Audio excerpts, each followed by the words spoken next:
Lindsey. We are going to do a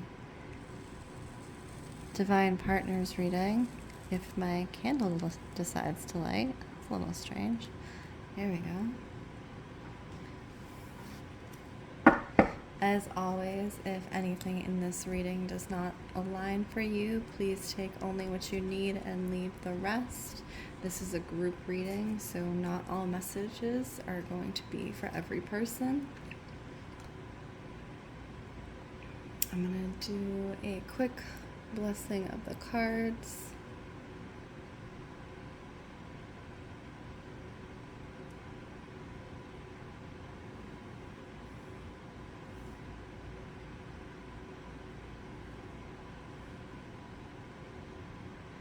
I ask that any and all messages that come through the cards come through with clarity and understanding for all those involved and for their highest good at this point in time only, Spirit.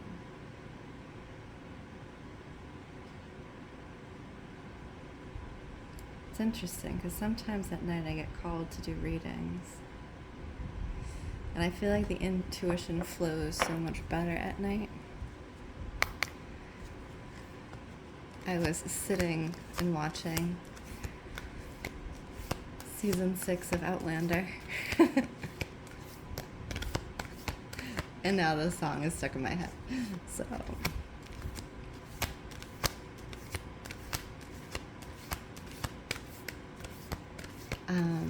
I'm gonna start with just a, let's see, Divine Feminine or Divine Masculine. I feel called to start with the Divine Masculine, so let's start with them. Now, masculine and feminine does not necessarily mean gender. I say this in pretty much every Divine Partners reading. It just means the qualities that one or the other displays in the relationship. So read for the partner that, displays these, or if you are not currently in partnership, read for yourself as far as what energy you display more often than not. So let's get into the Divine Masculine and see what's happening there. Between Worlds, number 3. So I have a couple new decks, as I said in my past readings. This is one of my favorite old school decks. I've been reading for about 7 years, but 7 years. So this is one of the first decks I've worked with. Wisdom of the Oracle by Colette Baron Reed. It's a beautiful deck. And the Divine Masculine is getting number 3, Between Worlds. So it feels like they are stepping from this darkness into this light, into this lighter energy. I just want to clarify a little bit. I do feel like I'm going to probably be opening up to channel a little. So if I stop shuffling at any point, that's what's happening. Let's see. Messages for the Divine Masculine. Please be clear and concise in your messages for the Divine Masculine at this point. Any offerings of help, any messages that need to be received, any direction, Spirit. Okay, I think I said this in one of the other readings, and I can't remember which one it was. But I'm seeing a U. And I'm seeing a U shape in the way of coming back to something that was either left behind or not taken away is the right word, but left behind. So it's this returning energy. Let's see what else showing up for the Divine Masculine at this time. Sing me a song. The Outlander song stuck in my head. Marvelous, that is gone. Say, can that be I?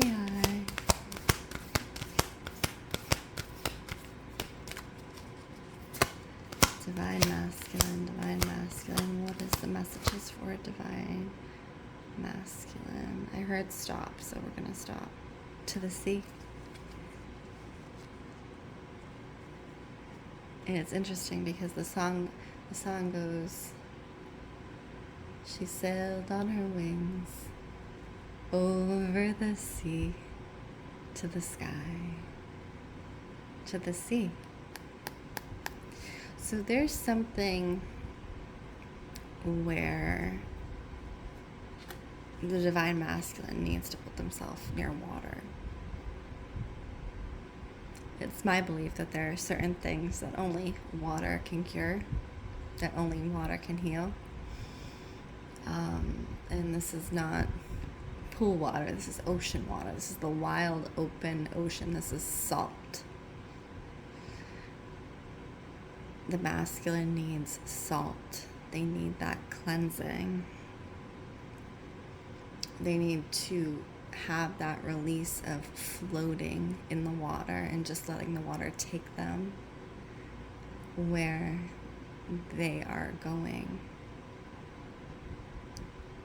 And I think a lot of this has to do with easing the mind. So there's this tension about the masculine that I'm getting in the head and in the neck. And this interesting thing happens a lot of the time in water because you become buoyant. You lose that tension in your body, that muscular tension, that tension deep in the joints.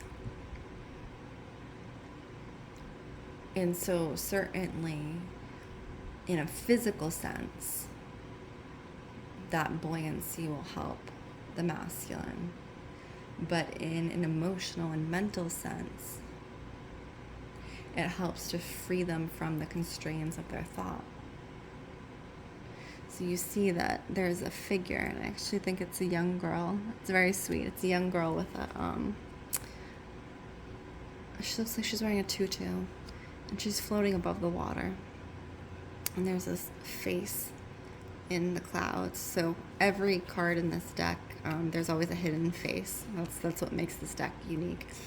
But the floating is what is necessary. Hi guys, my camera cut off. So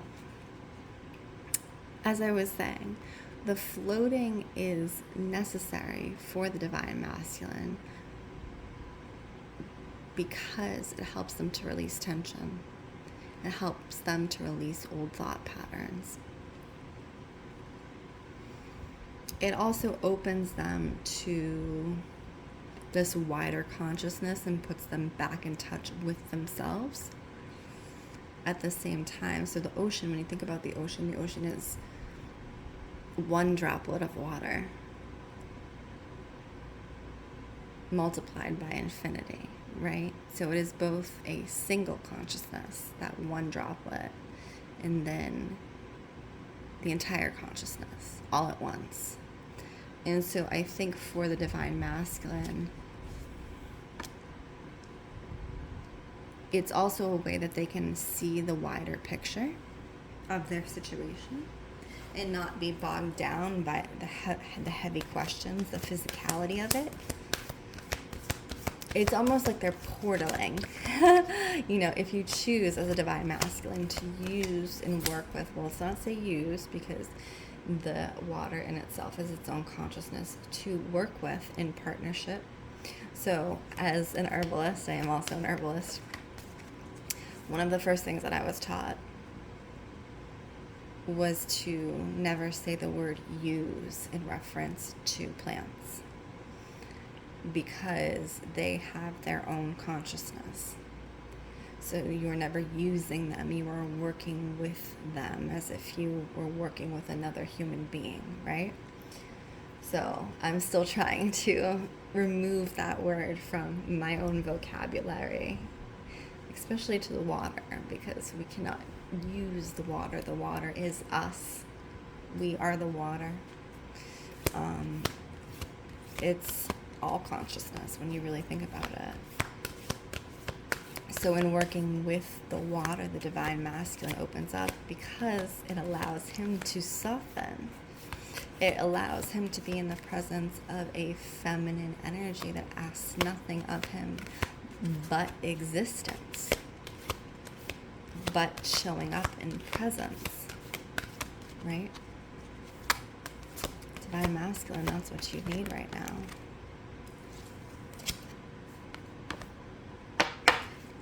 And this is the second time this card has also come up in, I think, my last reading, which was water signs, the bonus reading for water signs, the observer. It's time for the divine masculine to be the observer of their own thoughts.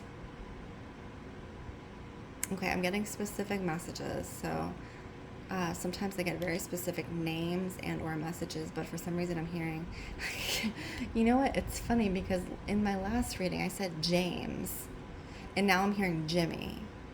So I don't know if someone has someone in their partnership who is named Jimmy or James, but for some reason that name keeps coming up over and over again.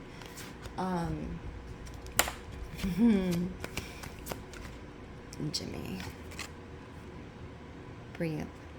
And there is this other opportunity for the divine masculine to open up to their breath, to deepen their awareness that way. So with the water, there is this awareness opening, but then the breath, that internal air opening that's happening here, it's a reminder that they are in the physical body and that they are alive, and not to allow this tension. So it's interesting because we're getting both water and this kind of, it's not land, it's air, but like when you're on land, the way I'm seeing it, divine masculine, is utilizing your breath to give you the same effect as floating in the water. So if you don't have access to the open ocean at this moment,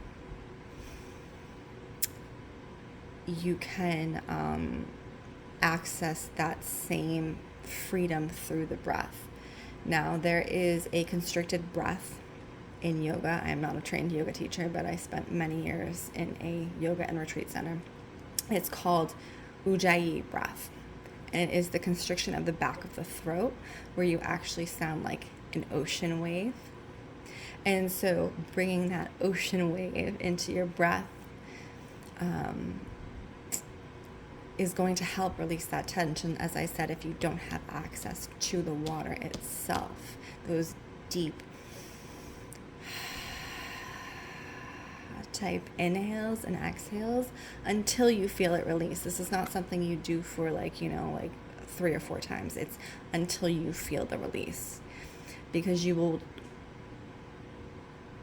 progress into a parasympathetic response where your body, parasympathetic responses, when it turns on, because you'll usually yawn or you can sneeze, or your body, it's a sign of the body relaxing. So everybody is going to be different in how they kind of show up in that parasympathetic response. But the more that you do exercises that activate that response in your body, you'll know what yours is. Mine, for example, when I do deep breathing and I'm trying to get into that parasympathetic response, I often yawn, and it'll be a deep, uncontrollable yawn. I'll be like, oh, there it is. So that's my signal. Okay, so we have that for the divine masculine. Now to the divine feminine. Divine feminine. We're going to look at the divine feminine, and then we're going to look at the connection and see what's happening there. Did I flip a card in there somewhere? Maybe. It'll come back to me. Sing me a song of life. I can't get it out of my head. It's so good. Divine feminine, where are you? Where are you? Oop, that one flew out. Oh, this is interesting because the divine feminine is getting yang energy, which is masculine energy, which is in traditional Chinese medicine. I, again, am not trained in it, but I have spent many years in and around this type of healing modality. Yang is often hot. It is masculine energy. It has to do with the exterior of the body. So when we're talking yang, in Qigong, yang touch would be this side, and yin is the interior. This is the whole body. So yang is the exterior, yin is the interior. So that's what we're talking about with the yang being the exterior of the body. It is also a very active, focused energy. So it has to do with getting like physically fit, moving, toning the muscles, things like that. Yin is often associated with like the colder months, slowing down, rest and relaxation. That's what the yin and or feminine energy is associated with. But it's interesting that the divine feminine is coming in with yang energy, because I have felt in my own life this personal kind of uptake and a need to be physical, which again is that yang energy, and that's coming through. So I think for the divine feminine, a lot of us, we're feeling that need to move ourselves physically and strengthen ourselves physically. And that's definitely showing up as a way of empowering the divine feminine at this time, utilizing your yang energy. Because remember, whether you're female, male, in between, no gender, whatever you are, or you see yourself as, we have both these dynamics within us. And so at any given time, we can, utilize one or the other. And I think what's happening with the yang energy, specifically within the feminine, is that we're retraining ourselves how to interact with that masculine energy through the physical acts of our own body. Right? Amazing. Peace. And this came again. So this card keeps showing up as well. So there is this act of, just like the masculine at this moment, whatever the physical act is. And it's so interesting to me because we're talking about the masculine going to an elemental feminine to find his peace. And then we're talking about the feminine going to the elemental, or not the elemental, but like the internal masculine, I guess it can also be elemental, to find her peace. So very interesting dynamic here. It's this balancing dynamic, which I was watching an astrologist. No, I don't pertain to know a ton about astrology. I do know the very basics. I don't ascertain, not pertain. Sometimes I'll use words out of context and I'll correct myself. And if I ever do that, know there'll be a correction somewhere in the description. I try to give you guys the right information. I have a lot of information in my mind. I do not ascertain to know about, in depth about astrology, but I was watching this wonderful astrologer. Her name is Pam Gregory, and she's on YouTube.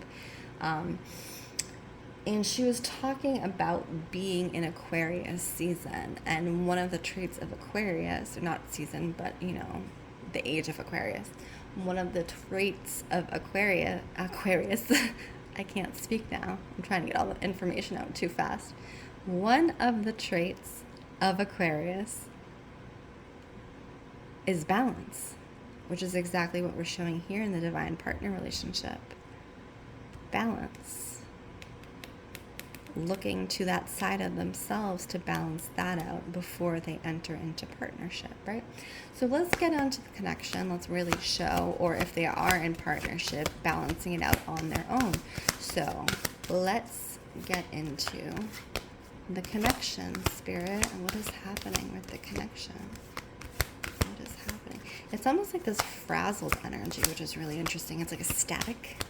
So back in the day, I'm really dating myself here, but back in the day when we had wall phones, really back in the day. So if someone was trying to, call and someone went on the computer, you would get a dial tone because you couldn't call at the same time that you were on the computer. And sometimes you'd also get static. And so this is what's coming up for me, is like that really intense dialing up sound, which only people of a certain age are going to know exactly what that sound is. And then static. So in some ways it's almost giving missed connection, but not quite. It's like the connection is trying to connect, but it's not quite making it there yet. So let's see what else is showing up for the connection between the divine feminine and the divine masculine. Oh, card right out of the deck. Come to the edge. So that to me is, coming to the edge of your relationship. It's very much coming to the edge and meeting halfway is what it's showing. We're not quite there to cross, but we are at the edge. And so if you are in separation or you do not know who your divine partner is, you're drawing near to the edge every time you draw closer to yourself.